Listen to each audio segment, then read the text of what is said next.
Welcome back, guys, to another issue of Comic Corner. This is going to be issue 10. 10, Roman. 10. That's like 10. A big number, right? So 10. It's like it's a fucking round number. If you know wrestling, we're the perfect 10, Ty Dillinger. Ooh, yeah. My little brother does it.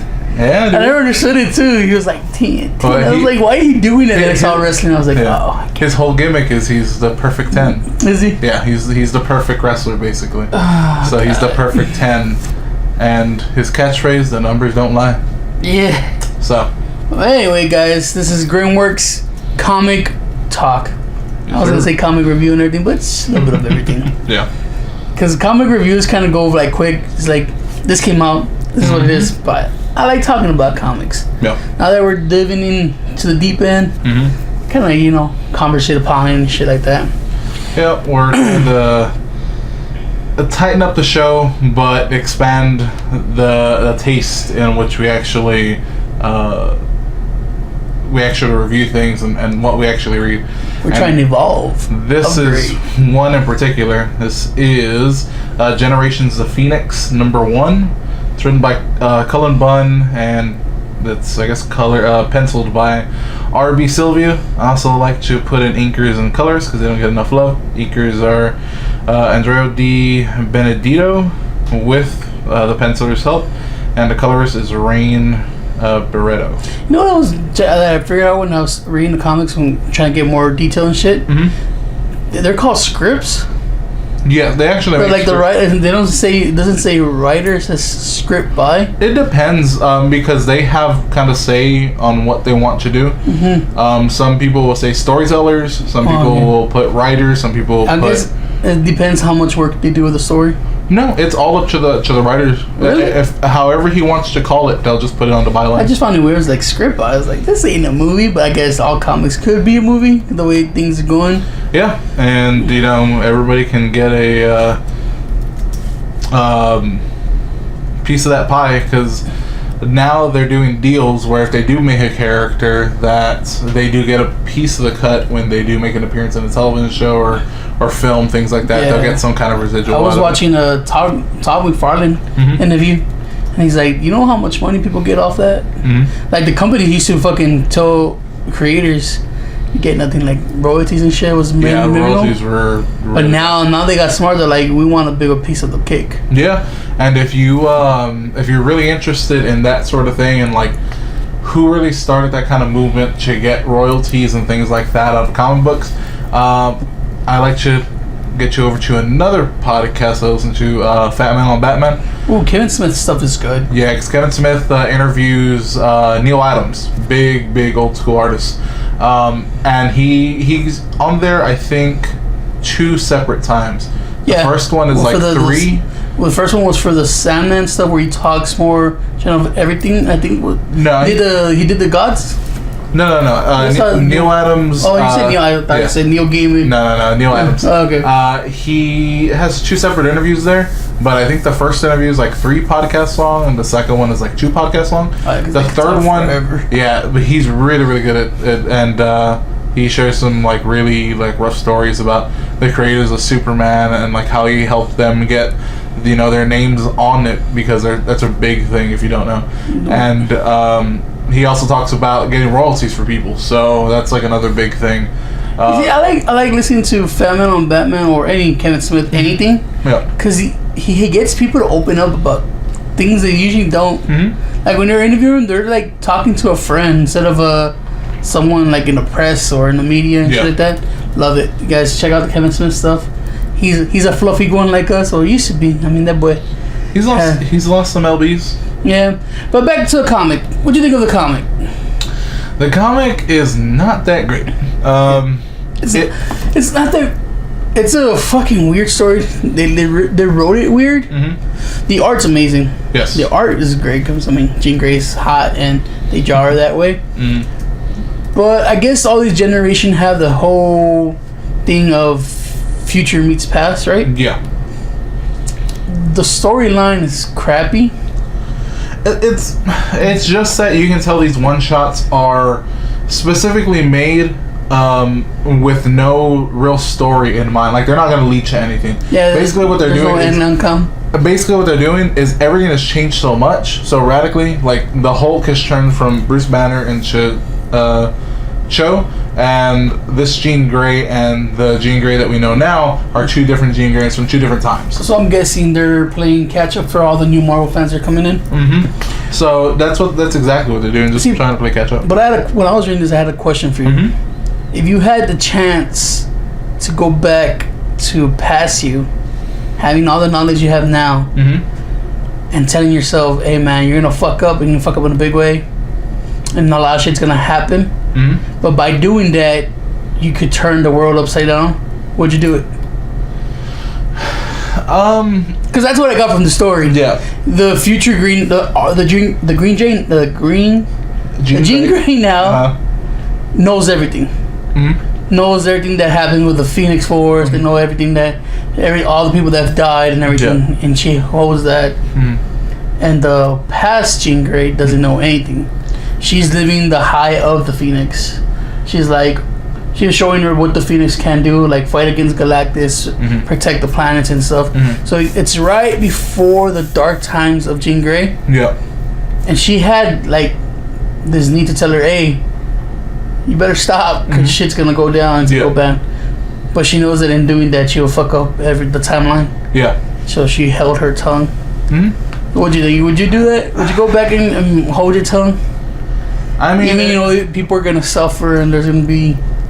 I mean, I don't know. I like to think I'm a little more. I'm not that selfish to really, try to just improve myself, but I can't say. I'm going to say that something will happen where I will let something slip, I'm sure. Probably, right? Like little hints. Like something that I didn't think I would, but I end up doing something. Marty McFly, leave a note. Yeah. I don't want to hear it, Marty, and I fucking rip up the letter. Yeah. But I mean, that's what the comic is, guys. That's crappy story, just with that dilemma. Yeah. Future Jean Grey knows that the destruction that the Phoenix does. She's talking past Jean Grey where she doesn't turn dark yet. And is that conversation have between them. Yeah. So, if you like that kind of story, you like Jean Grey, pick it up if you're a fan of it. I'm not a big fan of Jean Grey. I've never liked the character. Never liked what she stood or stand by. So I was like, but you had to pick it up because of generations. I thought it was going to be like a little bit tied into something. Yeah, I thought it was going to be a little... honestly, I thought that these were leading to something.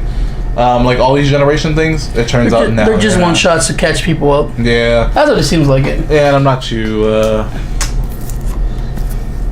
keen on that. I guess you have to wait for the characters you like to see how much of a change that you won't realize have happened from the past to the now. On to the next one. It's another Marvel comic, and this is issue 1 of the Inhumans, Once Future Kings. Yes, sir. And it is written by Ryan North. It is, I guess, the artist and colorist. There's 2 of them because there's a small story at the end. So the main artist of the comic. So the main writer and main artist. Main writer is Ryan North. The main artist is Phil Noto, really good artist. And then for the little backstory, it's like 2 pages. The Lovejaw story. Yeah, Christopher Priest, who did a Black Panther storyline like way back in the day. The Marvel Knights. Black Panther. Yeah. And then the artist for that is Gustavo Derrick. Man, there was a cover for this that I wanted. I think sold out. It's the cutesy little Lovejaw.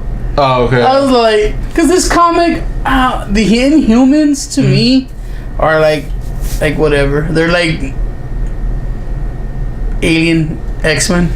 Yeah, I mean that's pretty much what they're making them be. Yeah. I'm not too. I could already see that Black Bolt is their Xavier or their Scott Summers. Yeah, I mean I've never been like too into the Inhumans. The only time that I really was there was a Marvel like events like trilogy called Earth X.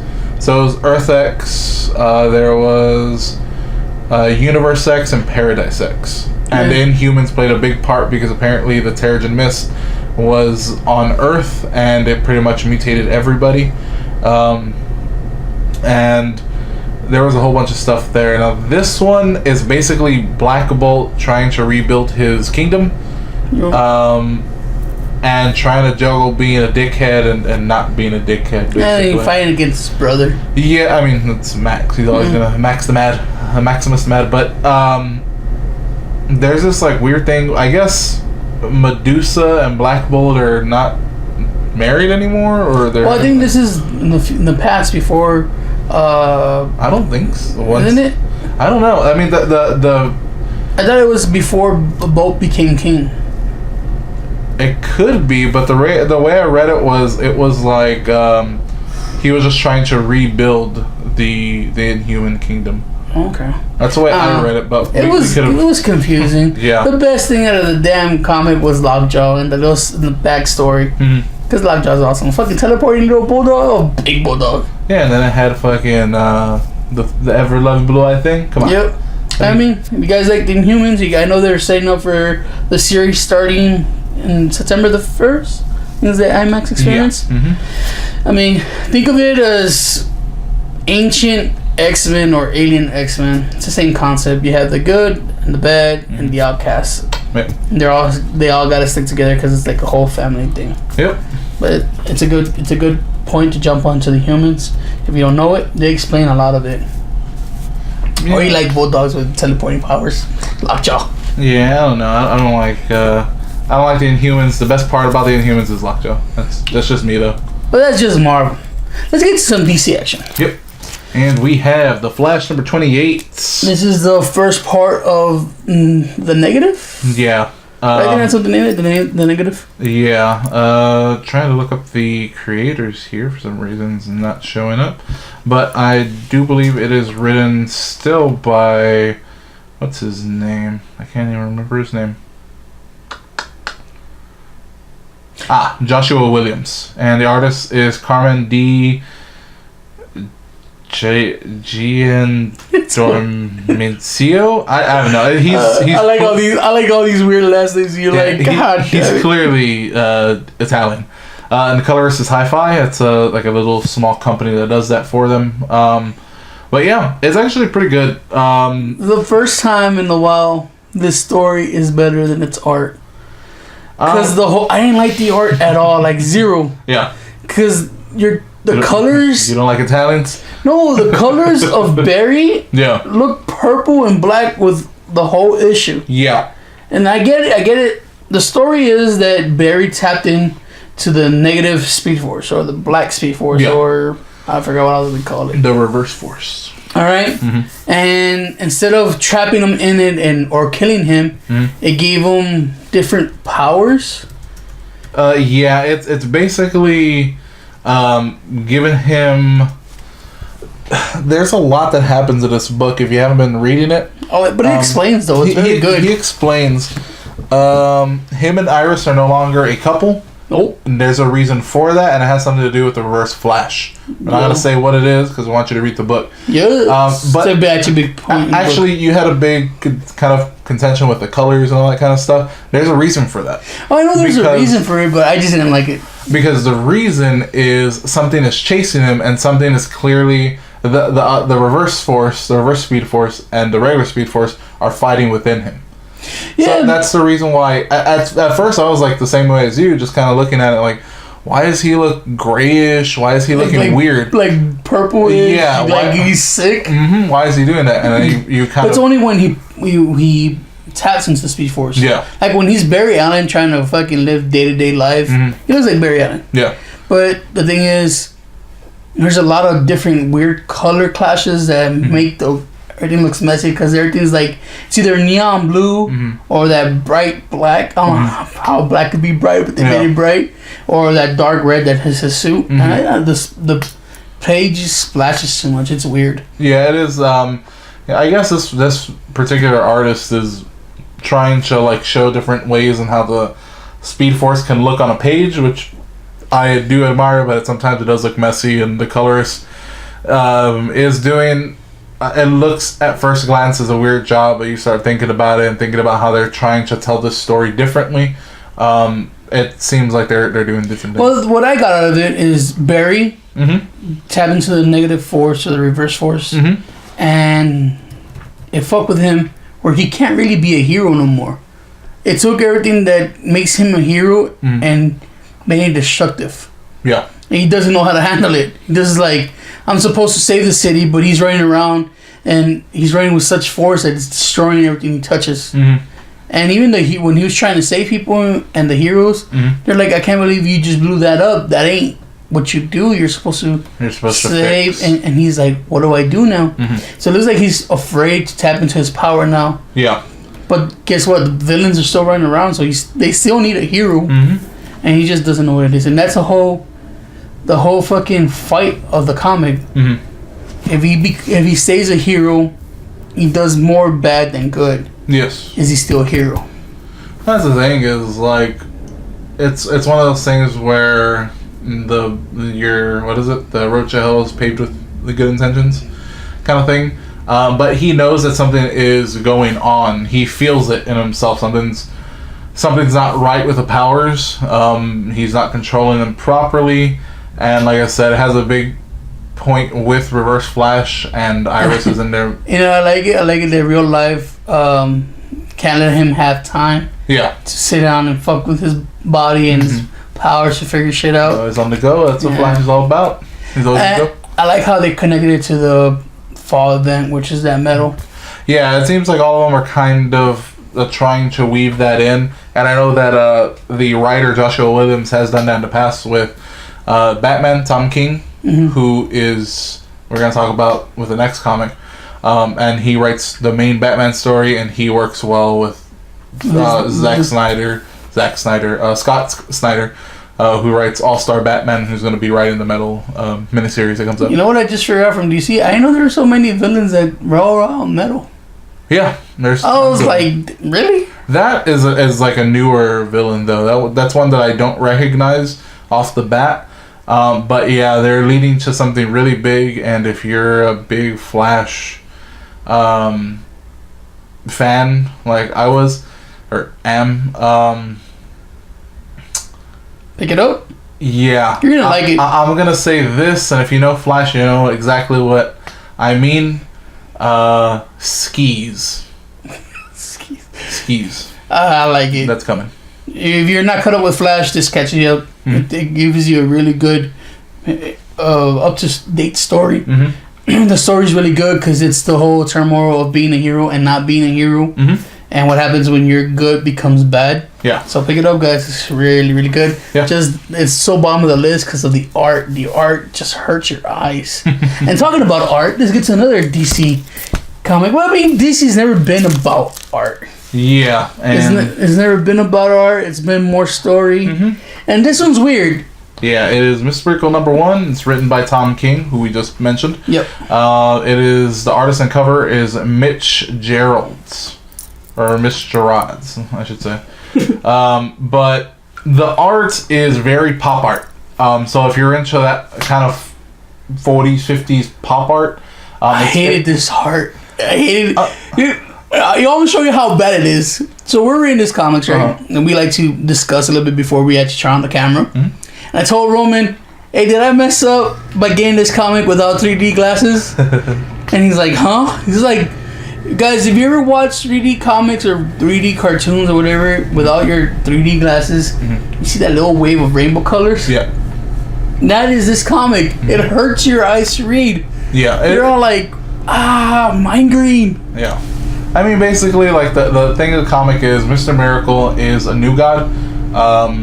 He's part of, like, Darkseid and all the High Father and things that we talked about last week. Yeah, he's the one that got switched. Yes. He's the High Father's son that got taken to the dark side. No, that was Orion. Was it?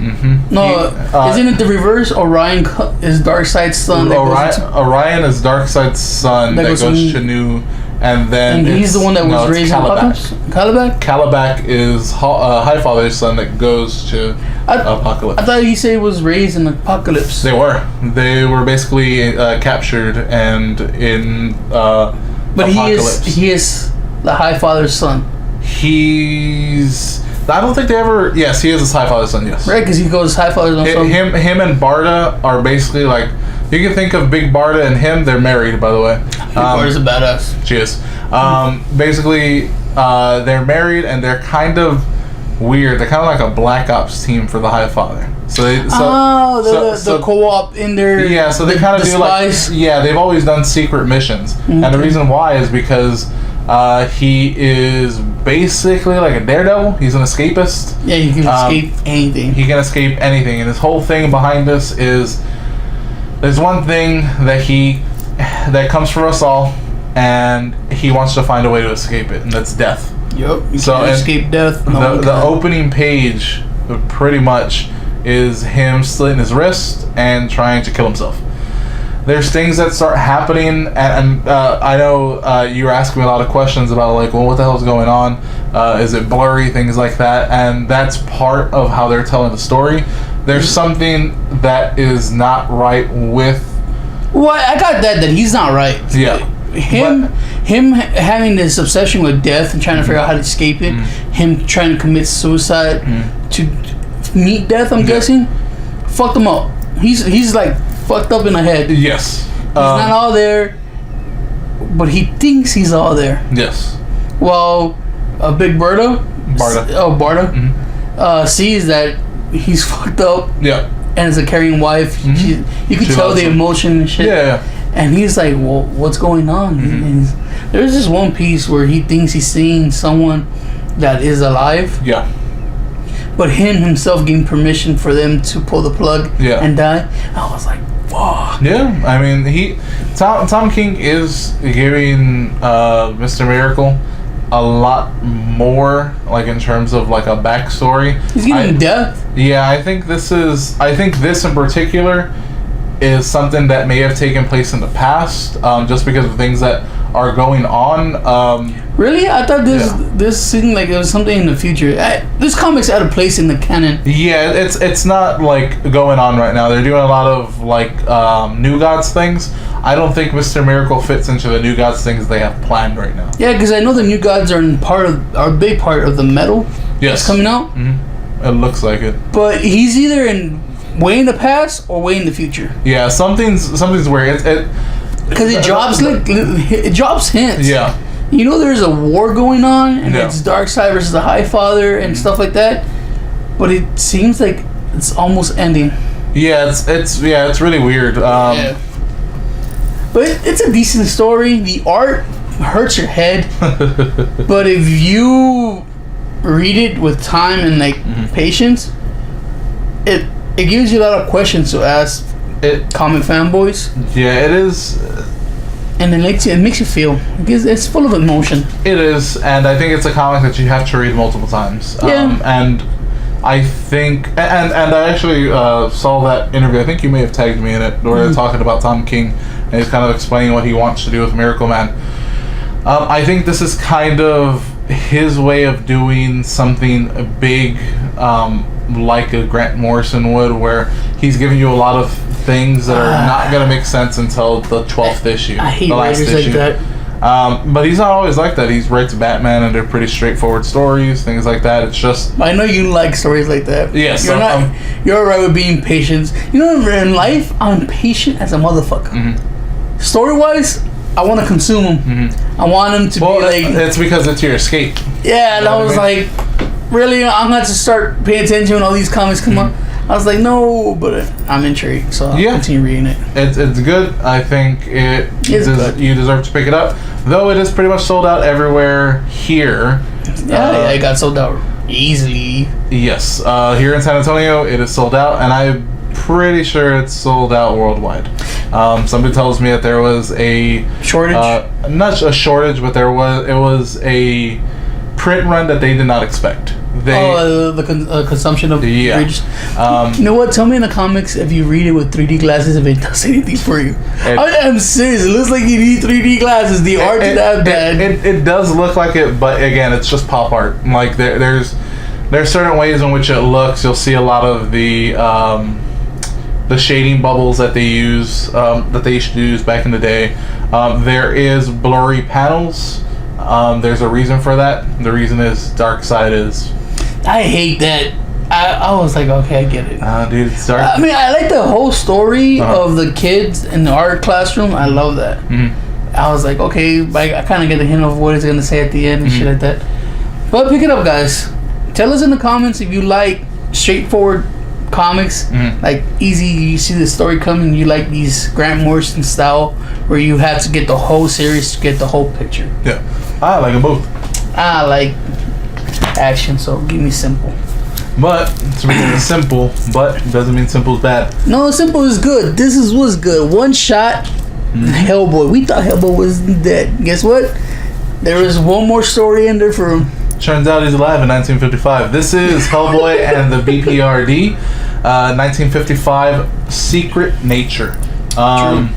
This is written by Mike Mignola. Of course. Mignola. Chris Robertson is one of his like full-time artists. That's like that's the artist that he really,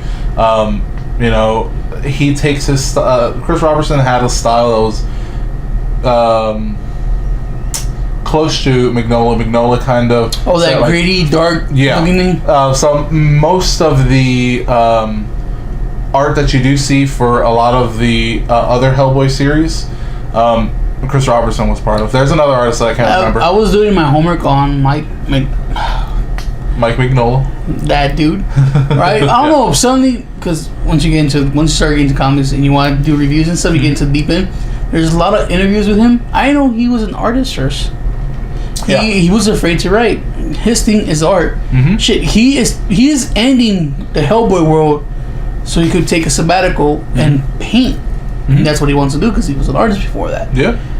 And I was like, I watched a search for a couple of his pieces. His shit is dark. Yeah. Like gothic, medieval, dark. Yeah. And I could see it was like, oh, okay.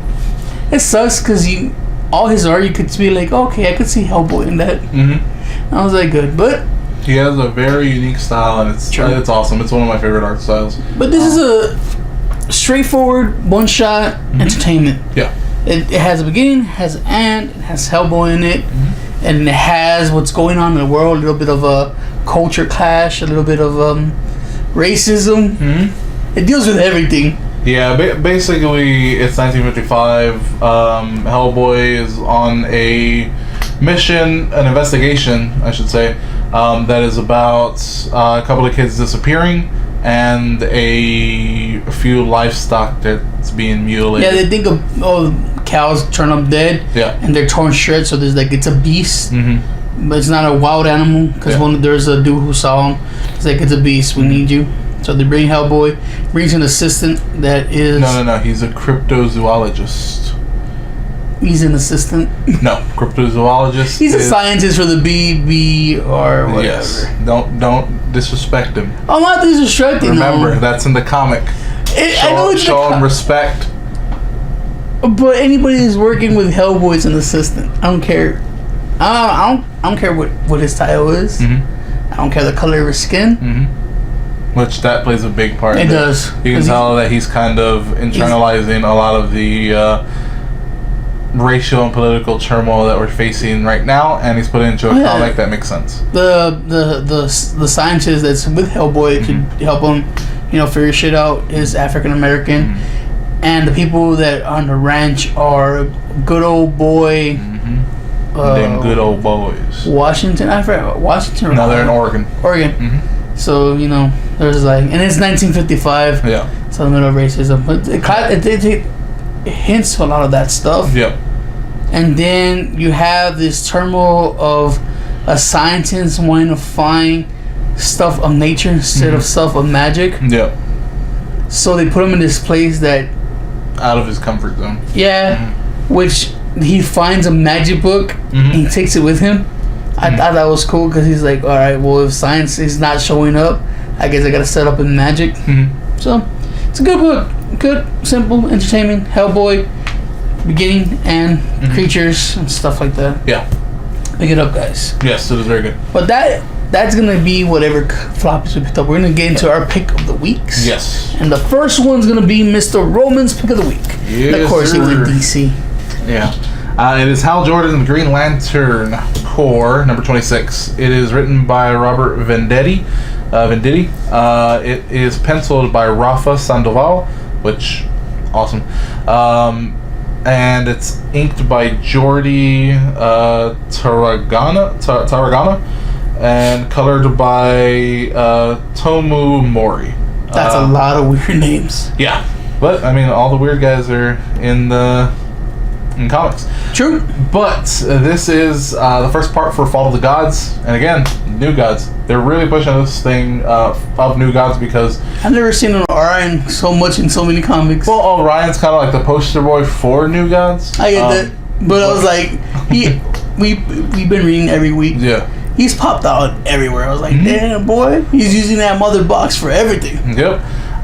Basically, since it's Kirby's 100th birthday, and this was the big thing that he created, this whole mythos of the New Gods at DC, I guess they're really paying homage and trying to make these characters a little more relevant than they have been. So, in the New 52, when New 52 was around, there was the Rise of the New Gods. That's where they first started coming into the New 52, and Rebirth, the DC Rebirth, is kind of a continuation of the New 52, but just that some things have restarted. So in this one, see, I made a mistake of that. Yeah. So because this one has every single human lantern you could want. Yeah. And I told Roman, wait, you told me these dudes were dead. He's like, that's New 52 Rebirth. I was like, I closed the cover. I was like, oh yeah. That's the thing with this one. It's Green Lantern Corps, and you're gonna get all those guys. You're gonna get the 4 Earth Lanterns. You're going to the original 4 Earth Lanterns, I should say. You're gonna get fucking Salak. You're gonna get all these guys that are just kind of core Green Lantern members. They're the staple story dudes. Yeah, and there is I believe he is the Crypt Keeper, or the Crypt Master, whatever his title is. He keeps getting these visions of these things that are coming. And if you know Marvel, they have these things called the Eternals. And part of that Eternals was these huge beings that were basically planet destroyers. All they were trying to do was keep their race going. So what they do is they gestate a seed inside a planet, and once it's fully grown, it explodes the planet because it's done everything that it can. So that plays into Earth X that I was just talking about earlier. This is kind of an answer to that. There's something that is chasing the New Gods. Something's killing the New Gods. And there's Omega Beams. So this could be something that Darkseid has uncovered and is unleashing, or it could be something where Darkseid gets his powers from. I don't know. Yeah, if you read Mr. Miracle, kind of taps a little bit into it, which, again, we're like, Mr. Miracle was in the future. Because if you read Mr. Miracle first and then you read Green Lantern, you're like, oh, okay, kind of get little hints here and there. Yeah. Or makes this one make a little more sense. Yeah. And those beams, you know what I think of them? They're like mini Galactus Super Manhunters. That's how I see them. Yeah, I guess you can say that. It's just, we don't know what they are. Nope. They just say that they're made of metal. Yep. Metal. Yeah. Metal. It's everywhere. It's everywhere. I don't know what's going on. I'm excited because, you know anything about me, I love Green Lantern, I love Flash, I love Batman, and they're all kind of coalescing into this big thing, which I'm really excited for. And the covers are looking great, or the promo poster thing. Oh, the promo art looks awesome. They're all fucking hardcore below. But yeah, that's pretty much just Green Lantern. There's something hunting the New Gods, and they're trying to enlist the help of the Green Lantern Corps and possibly other corps. Yeah, though they're not enlisting, they kind of clash. Because the Green Lanterns are going through something, and then the New Gods kind of, and they're like, we're here, so help. Yeah. Kind of deal. That's what I was okay with it. I mean, yes, you really like the Green Lantern stuff, or understand the New Gods, to be like, okay, pick it up and stuff. It's full of action. Yeah, I think it's a good place to jump on. Oh, it is, especially if you are interested in New Gods and things that are happening there. especially if you know you're gonna pick up the Metal series. Yeah. This explains a lot of more stuff than the other comics. Yeah, so I think there's some things that are gonna come into play, and everything. I think they're gonna have like little mini one shots for each one of them. They usually do for Metal. Maybe I'll pick those up, maybe not, but because you know what, they keep wanting your money, so they're not just gonna give you the story. They're gonna give you a story in one shot. You kind of have to pick up if you like the characters. Yeah, if you like the character, that's the one thing I can tell you about. If you're doing summer events, things like that, and you're brand new to comics, if you really like that character, go ahead and get what they call a tie-in. That's not part of the main story. But if you don't know that and you're kind of iffy on that, go ahead and just read the main story. The main story is what you really want to read. Yeah. The tie-ins kind of just give you little tidbits that you can plug in here. Yeah, they explain your character a lot more and what's his part in the big old event. Mm-hmm. So I'm just going to go leave my credit card, my wallet, my bank account at the comic stop. Yep, I just went to the comic shop today, and I have my subscription box. I added some stuff because I know I couldn't miss it anymore. True. Now let's get to my pick of the week. I know I've been talking shit about it on the other episodes. Mm-hmm. They're like, oh, it's letting me down, and whatever. And goddamn it, they're like, you know what? We heard this dude talk shit about this comic. Mm-hmm. Let's give him something. They're like, because you know Marvel pays attention to the show, right? That's right. Edge of Venomverse number 4. Speedy recovery, Rick.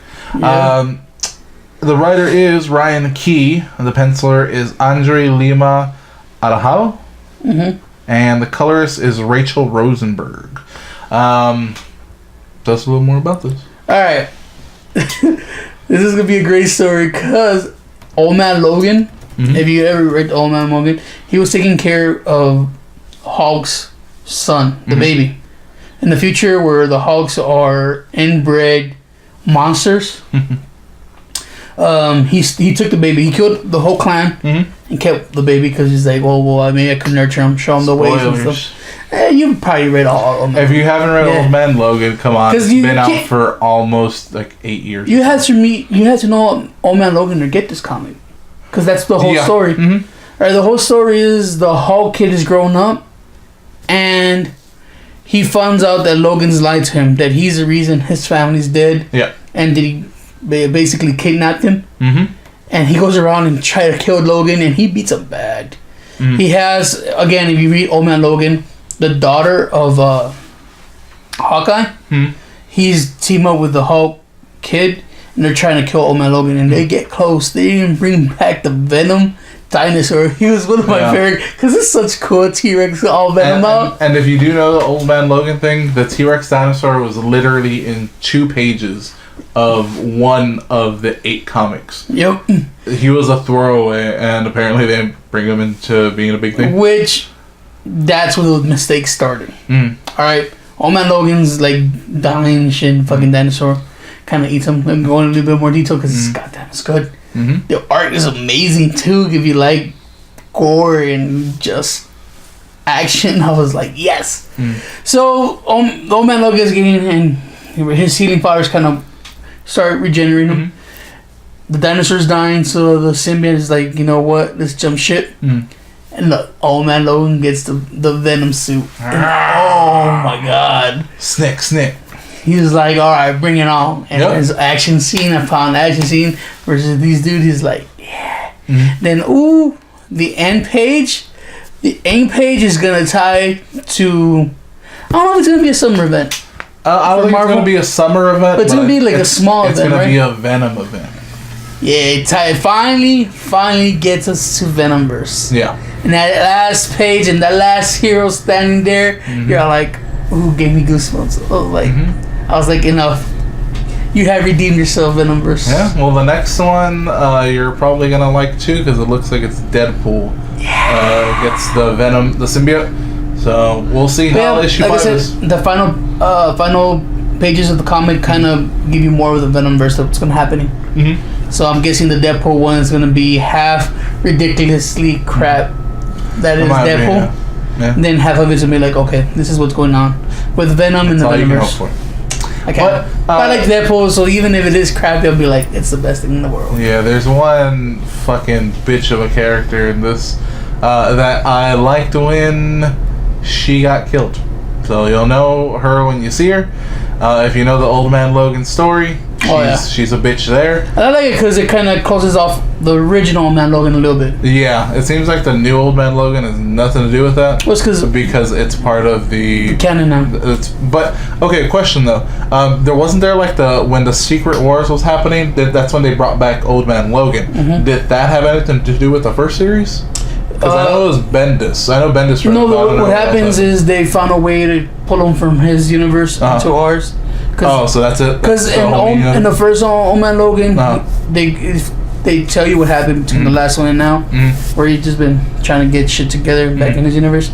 But then they pull him to this universe, and he's like, "Oh, I guess I could be a hero again." That's why he joins up with the X-Men and he does all that things he's doing. Fair enough. But if you're reading the Old Man Logan series, turns out that the portal or the way to get to this cross-universe stuff pulled more than he wanted to. Cool. But pick it up, action, Wolverine, fucking six nick everywhere, and it wasn't my pick of the week, but I can honestly say that it's a whole lot better than any of them come before. I enjoyed every single page. The art is amazing. The final page will get you psyched for what's coming up.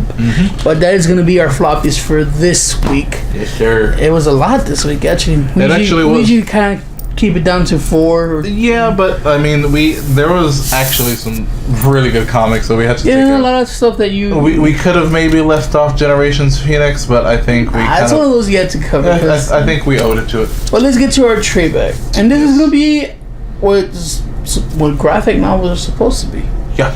It's not just a cluster of singles come together telling a story. It's an actual graphic novel. Yeah, it's a full story in itself. It is Dark Knight, a true Batman story. At Heroes, there's a person that worked there that told me, "Hey, you like the Joker, you like Harley Quinn." I was like, "Yeah, I do. You should pick this up." And I want to say thank you to Turk, because she did. She told me, "Babe, get this. It's really good."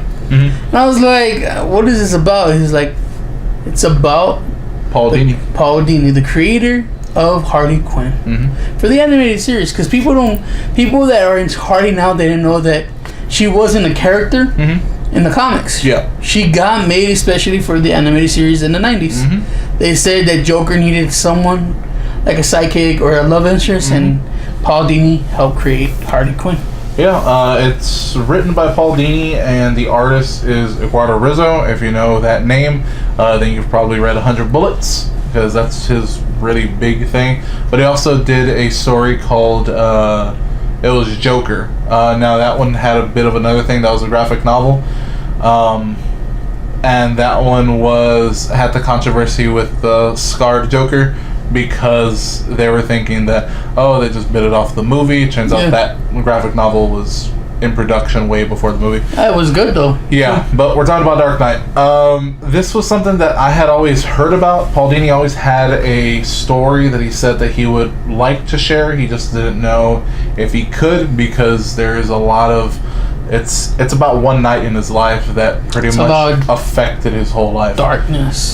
It's really, really dark, and you guys sympathize very much. So. All you comic fans, you guys think that these writers have it made because they made it to Marvel and DC, and because they're making scripts and characters for these big budget companies, that it's gonna be all rainbows and sunshines. Guess what? All these fucking writers are fucked up. Yeah. And then that's a lot of shit that happens to them. And this is an insight to his life, which I know was so dark. Yeah. There's like very, very joy coming out of this. It was all dark, all fucked up, all emotional. Yeah. And he shows you that even in success, you had to fight your inner demons. Yeah. Just because life may be going good, there's maybe some things that you're repressing, things that you're not addressing, that turn into bigger things. And speaking of somebody that deals with those kind of problems, this one kind of hit me hard when I was reading it, just because. Me too, dude. It basically had kind of what you would think as like the nerd kind of thing, and yeah, if you guys anxiety, depression, having problems socializing, fucking being bullied, being called out, he went through everything, and you're in a position like we are, where you think that at our age is doing all this is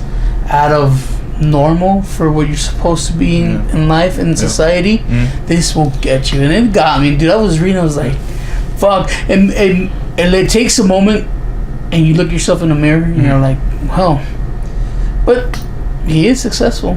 Yeah. So there's that. Oh my god, there's one of the best things that came out of this comic is what he wanted to do with the Joker. Yeah. I thought that was amazing. I think when I was reading this, I fucking told you the things that he's like, my mind is blown. Cause, alright guys, spoilers. If you want to read it, read it. It's a good story. It's an in look into the creators of comics, and that if you have this nerd life and you're going through some issues, there's a way to work through it, but you're not alone, and it happens even to the successful people in the world. Alright, but now it's spoilers. Mid-comic, he goes, I was supposed to write the story or do it in an episode where he knows how to end the Joker. Not by killing him, but he knows how to finally get the win. Because Batman and Joker is supposed to be that all fight that goes on forever and ever and ever. He's like, how do I stop him? And he laid out perfect. He goes, you don't kill the Joker because that would break Batman. Batman can't kill Joker because he will stop being a hero. So what you do is you give the Joker what he wants, to be with Batman forever, that closeness. So you trap him inside the Batcave in the brick wall. You strip him of everything, make sure he's stripped. You treat him like an animal. You barely feed him. You weaken him, but he's always there where you can keep an eye on him. You trap him in a brick cell right next to where you're working. You come, you go, and shit. You guys know, the biggest lunatic villain that you met is right there. And I was like, that is so fucking brilliant. That is the way the Joker's supposed to end. They both get what they want without both getting what they want. They don't kill each other. Joker gets to be with Batman's side and keeps yakking and talking, trying to get into his head. And Batman gets to keep the city safe because he has this dude locked away, and there's no way he can get out from all the defenses and shit. I was like, oh my fucking god. And the reason I like that scene is because of what it really represents. This kind of what happens when you let these things, bar you in. Like, Batman is supposed to be the good in everybody. He's the Dark Knight, you know what I mean? He protects people. The thing is, in that kind of thing, what he's explaining is that you can easily do that to yourself and easily hurt yourself so much by having the Batman or the good in you locked away and letting these bad things, all these things that may have happened, and really affect your life and let them control you. And that's what that scene represents more than anything. It's an idea that he said, like, oh, I want you to do this in a comic, but all that comes from a personal space. And it all depends, the whole inner demon fight. Yeah, exactly. It's good. It's good for both ends. I mean, I'm getting goosebumps right now just retelling some of these things. It's a powerful story, guys. It really is. It's one of those things where it's just like, it puts you in such a mood where you're just like, man, things are sort of fucked up, and by the end you kind of see like things can work out. It's not easy, but things can work out, and I honestly truly love this thing. I'm glad I bought it. And it's a true meaning of a graphic novel. Yes. But enough of this motion shit. Yeah, now up to here. Right? That's gonna be our trade bag. We really recommend you pick it up, guys. Yeah, we may have said some things about it. There's maybe some things that you may read online that maybe spoil it. Just read it because it's worth it. Even if every penny. Even though what goes on, you don't get the full thing until you read it with your own eyes. Yeah. Always pick it up. And you'll pick up something different from it than we did. True. Tell us if you do. Tell us if you liked it. Yeah. Go ahead and like, comment, and subscribe. And you're looking at this on YouTube, and click the bell next to subscribe, so it just lets you know, gives you notifications. So let us know that you we've published a new thing. But and lets us know that you're actually listening. Let's you to know that you're actually listening. Yeah, and give us any comments, any feedback that you want for this show in particular. Maybe it's a little too long, maybe you have to trim it, or maybe it's something where you want us to review something specific. But you can put that in the comments below, or you can actually give us an email at citypod88@gmail.com. And now that we reviewed everything, it's now time to close out the show with new releases that are coming out tomorrow. Yes, sir. Alright, so starting off with Marvel, all new Guardians of the Galaxy number 8, Amazing Spider-Man Renew Your Vows number 10, Astonishing X-Men number 2, that's really cool, you gotta get that. Alright. Black Panther Crew number 5, Edge of Venomverse 1, which is a second printing, Generation X number 5, Generation X, what is that? Is it just X-Men? That's the one that they released that had all the weird X-Men, isn't it? No, that was Astonishing X-Men. Oh, okay. That was the one that we were talking about. That was weird. But Generations Wolverine and All New Wolverine number 1, Gwenpool number 19, Invincible Iron Man number 10, Luke Cage number 4, Marvel's Thor Ragnarok Prelude number 4, Mighty Thor number 22, Monsters Unleashed number 5, Royals number 6, Secret Empire Brave New World number 5, Silver Surfer number 13. This guy's had 7 different volumes. It does not bode well for Silver Surfer. Spider-Man number 2, also Spider-Man 2 number 2, also Spider-Man 2 number 1 is a second printing. Star Wars number 34. I'm sorry, 34. Star Wars 34, Star Wars Poe Dameron number 18, Totally Awesome Hulk number 22, which does pick off from the Generations. So that's a good point if you guys want to pick up on the Hulk. Yeah. And True Believers Kirby 100th, Captain America number 1, True Believers Kirby 100th, Eternals number 1. That's what they are, the Eternals. Is that what that is? Mm-hmm. Oh, yeah. Ultimates 2 number 100. There's been 100 issues of Ultimates. U.S. Avengers number 9 and X-Men Blue number 9. Damn, that Marvel had a big list. Sweet. Marvel did have a big list. With very few that I want to pick up. Yeah. DC, let's see if maybe they change it around.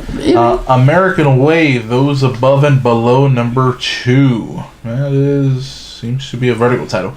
Aquaman number 27, which has been awesome, so hopefully we'll get that. Astro City number 46, and Batman number 29, which is a continuation. Is that the end? No, 2 more issues. Okay, so 2 more issues. Batman number 29. Batwoman number 6. Cave Carson Has a Cybernetic Eye number 11.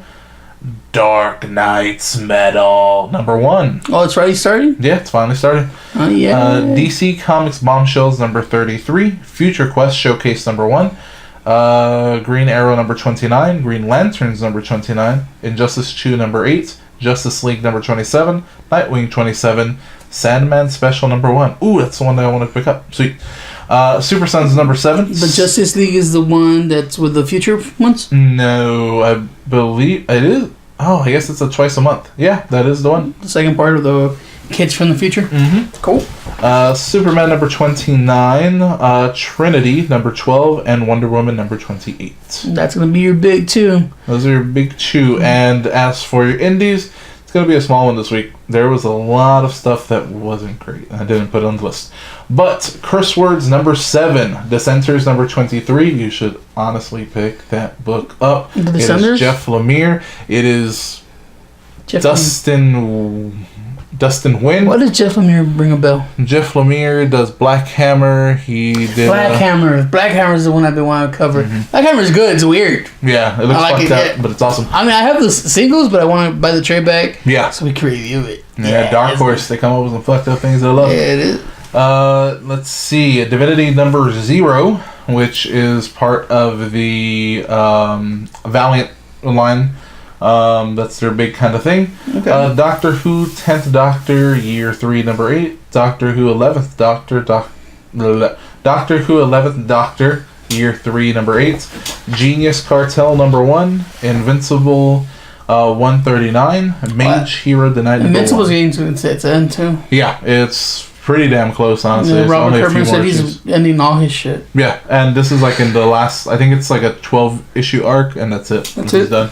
But Magnus number 3, which is part of Valiant as well.